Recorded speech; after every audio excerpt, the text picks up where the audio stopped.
प्रातःकाल का समय था। गुरुकुल में हर दिन की भांति गुरुजी अपने शिष्यों को शिक्षा दे रहे थे। आज का विषय था आत्मा।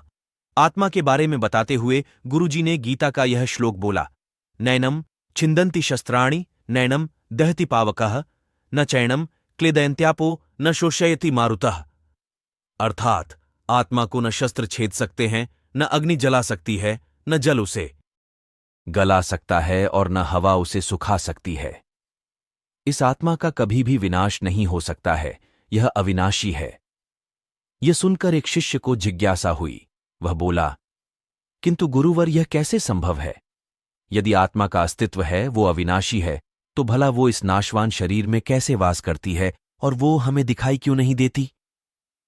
क्या सचमुच आत्मा होती है? गुरुजी मुस्कुराए और बोले, पुत्र, आज तुम रसोई घर से एक कटोरा दूध ले लेना और उसे सुरक्षित अपने कमरे में रख देना, और कल इसी समय वह कटोरा लेकर यहां उपस्थित हो जाना। अगले दिन शिष्य कटोरा लेकर उपस्थित हो गया। गुरुजी ने पूछा, क्या दूध आज भी पीने योग्य है? शिष्य बोला, नहीं गुरुजी, ये तो कल रात ही फट गया था। लेकिन इसका मेरे प्रश्न से क्या लेना देना? गुरुजी शिष्य की बात काटते हुए बोले, आज भी तुम रसोई में जाना और एक कटोरा दही ले लेना, और कल इसी समय कटोरा लेकर यहां उपस्थित हो जाना। अगले दिन शिष्य सही समय पर उपस्थित हो गया। गुरुजी ने पूछा, क्या दही आज भी उपभोग हेतु ठीक है? शिष्य बोला, जी हां गुरुजी, ये अभी भी ठीक है। अच्छा ठीक है, कल तुम फिर इसे लेकर यहां आना, गुरुजी ने आदेश दिया। अगले दिन जब गुरुजी ने शिष्य से दही के बारे में पूछा तो उसने बताया कि दही में खटास आ चुकी थी और वह कुछ खराब लग रही है। इस पर गुरुजी ने कटोरा एक तरफ रखते हुए कहा, कोई बात नहीं, आज तुम रसोई से एक कटोरा घी लेकर जाना और उसे तब लेकर आना जब वो खराब हो जाए। दिन बीतते गए पर घी खराब नहीं हुआ और शिष्य रोज खाली हाथ ही गुरु के समक्ष उपस्थित होता रहा।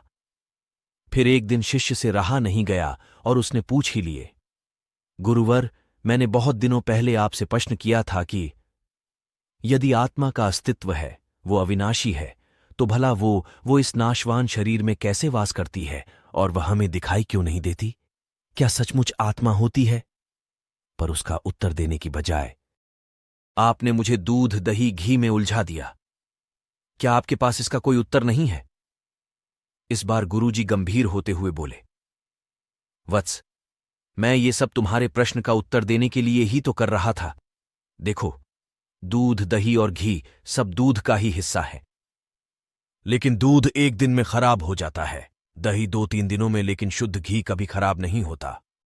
इसी प्रकार आत्मा इस नाशवान शरीर में होते हुए भी ऐसी है कि उसे कभी नष्ट नहीं किया जा सकता। ठीक है गुरुजी, मान लिया कि आत्मा अविनाशी है, लेकिन हमें घी तो दिख ही देता है, पर आत्मा नहीं दिखती। शिष्य, गुरुजी बोले, घी अपने आप ही तो नहीं दिखता ना। पहले दूध में जामन डालकर दही में बदलना पड़ता है, फिर दही को मथकर उसे मक्खन में बदला जाता है, फिर कहीं जाकर जब मक्खन को सही तापमान पर घंटों पिघलाया जाता है तब जाकर घी बनता है। हर इंसान आत्मा का दर्शन यानी आत्मदर्शन कर सकता है, लेकिन उसके लिए पहले इस दूध रूपी शरीर को भजन रूपी जामन से पवित्र बनाना पड़ता है। उसके बाद कर्म की मथनी से इस शरीर को दीन दुखियों की सेवा में मथना होता है, और फिर सालों तक साधना व तपस्या की आंच पर इसे तपाना होता है, तब जाकर आत्मदर्शन संभव हो पाता है। शिष्य गुरुजी की बात अच्छी तरह से समझ चुका था। आज उसकी जिज्ञासा शांत हो गई थी। उसने गुरु के चरण स्पर्श किए और आत्मदर्शन के मार्ग पर आगे बढ़ गया।